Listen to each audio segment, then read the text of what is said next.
This week at NASA.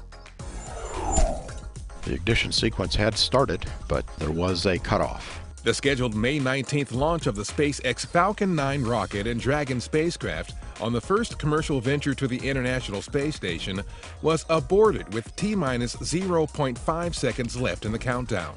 Engine controller noted high chamber pressure in engine 5. Software did what it was supposed to do, aborted engine 5. Then we went through the remaining engine shutdown. We will go in and try another day on the 22nd. We're looking at a backup day on the 23rd as well. The 23rd looks like it's a good date from the trajectory, and the station crew says they're ready to support. The SpaceX demonstration flight to the ISS calls for an extensive set of tests requiring the Dragon spacecraft to show that it can move precisely in orbit and approach the space station carefully. Only after these tests are successful will the spacecraft be allowed to approach the orbiting laboratory close enough to be grappled and berthed by the station's robotic arm. And here we go. Hatches are open. The three newest residents of the International Space Station were greeted by their Expedition 31 crewmates after their Soyuz capsule docked safely with the orbiting laboratory following its 2-day-plus journey from Kazakhstan. Soyuz Commander Gennady Padalka, NASA flight engineer Joe Akaba, and Russian flight engineer Sergei Revin are slated to spend the next 5 months on the station. Expedition 31 will conclude and 32 will begin when Oleg Kononenko, Andrei Kuipers, and Don Pettit return to Earth on July 1st after spending more than 6 months aboard the ISS. When the SpaceX Dragon spacecraft returns to Earth after its mission to the International Space Station, it will depend on a heat shield material called Pika-X to protect it during re-entry. The heat shield material, called phenolic impregnated carbon ablator, was developed in partnership with NASA Ames Research Center. So we were looking for an advanced material that was lighter weight, could withstand more extreme environments, and would be essentially safer and more rugged for planetary missions. Pika-X samples were tested at NASA Ames using special facilities to simulate planetary re-entry temperatures and high-speed atmospheric flows. During these tests, the surface temperature of the heat shield material reached approximately 3,450 degrees Fahrenheit, almost twice as hot as molten lava. Pika has proved its effectiveness on the heat shield that protected the Stardust capsule during its return to Earth in January of 2006. It'll be used by the Mars Science Laboratory to land its rover Curiosity on the Red Planet. And of course, when the first commercial cargo resupply mission to the ISS returns a payload safely back to Earth, Pika-X will have played a major role in Dragon's success. Evaluation of a key component of the J2X engine continues at the Stennis Space Center. NASA recently conducted a long-duration test of the J2X Power Pack, a system of components on the top portion of the J2X engine that helps the engine produce thrust. The 340-second test was designed to operate the Power Pack turbopumps over a range of speeds by varying the gas generator valve positions. Continued testing of the J2X, which will help propel NASA's new Space Launch System, are scheduled through the summer. The SLS is the new heavy-lift launch vehicle that will expand human presence beyond low Earth orbit and, with the Orion crew capsule, enable new missions of exploration across the solar system. All of whom have achieved distinction beyond measure. The state of Alabama celebrated its space exploration heritage, designating May 3rd as NASA Day in Alabama. The state legislature commended the Marshall Space Flight Center for its role in space exploration and as an engine of economic development and the anchor of the aerospace industry in North Alabama.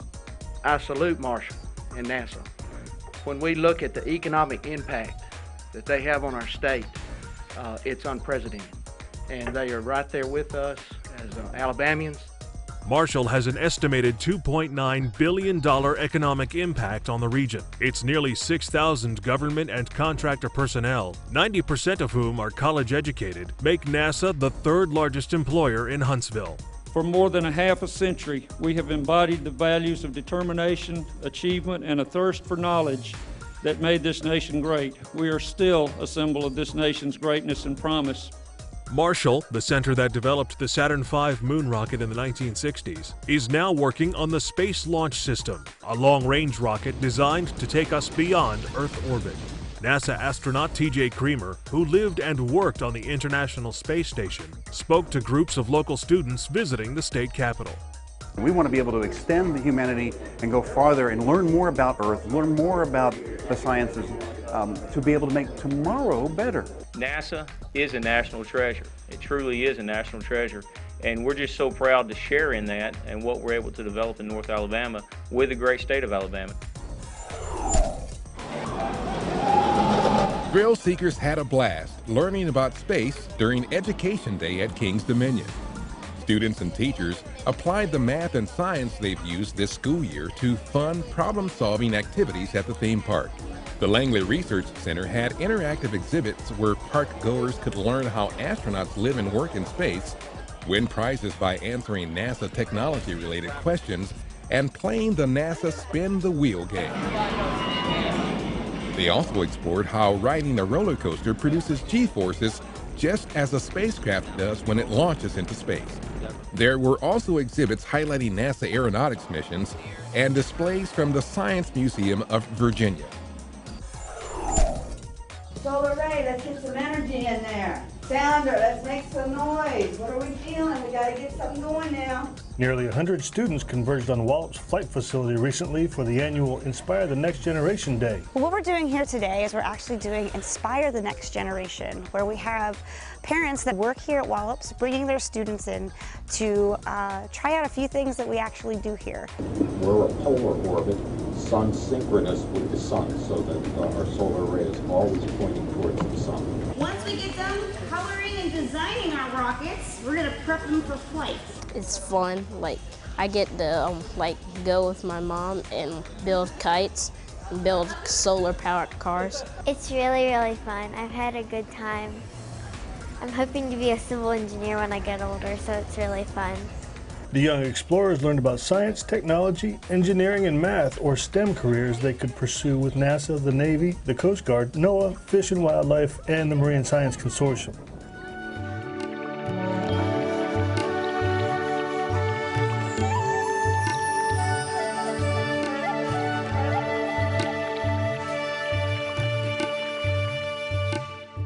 I'm Jane-Jit Gensler. I work in the International Space Station Program Office of External Integration at the NASA Johnson Space Center. I was born in Bangkok, Thailand, and I immigrated to the U.S. When I was about 2 or 3 years old, moved to Dallas, Texas, and I basically grew up there and went to school at the University of Texas at Austin. Got my chemical engineering bachelor's degree from UT. The International Space Station is a wonderful program. A lot of people in the general public don't know that we even have an International Space Station.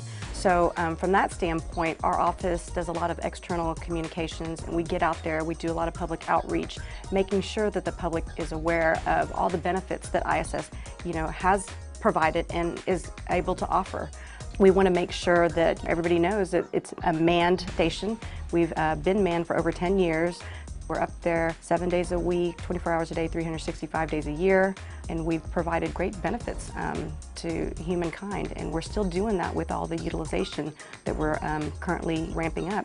We've completed assembly, and we're working on all the research that's going to help us go and explore beyond low Earth orbit. One of the most fun things I've done out here at NASA is I was able to go and watch a Soyuz launch out in Kazakhstan. I love to travel, especially as a family, love to travel outside the country, but this was the first time I've traveled that far away, I guess, to an exotic location other than Thailand, where I'm from. Just being there and being a part of human space flight was amazing. And liftoff of the Soyuz rocket. I feel the liftoff. The clock has started. 50 years ago, on May 24, 1962, Mercury astronaut Scott Carpenter launched from Cape Canaveral aboard the Aurora 7 spacecraft. The flight was the second manned orbital mission of the Mercury program, following John Glenn's Friendship 7 flight 3 months earlier. Like Glenn, Carpenter circled the Earth 3 times. The focus of the 5-hour mission was on science and included the first study of liquids and weightlessness and Earth photography. A targeting mishap during re-entry took the spacecraft about 250 miles off course. However, Carpenter and Aurora 7 were safely recovered after splashdown in the Atlantic Ocean. And that's This Week at NASA. For more on these and other stories, or to follow us on Facebook, Twitter, and other social media, log on to www.nasa.gov.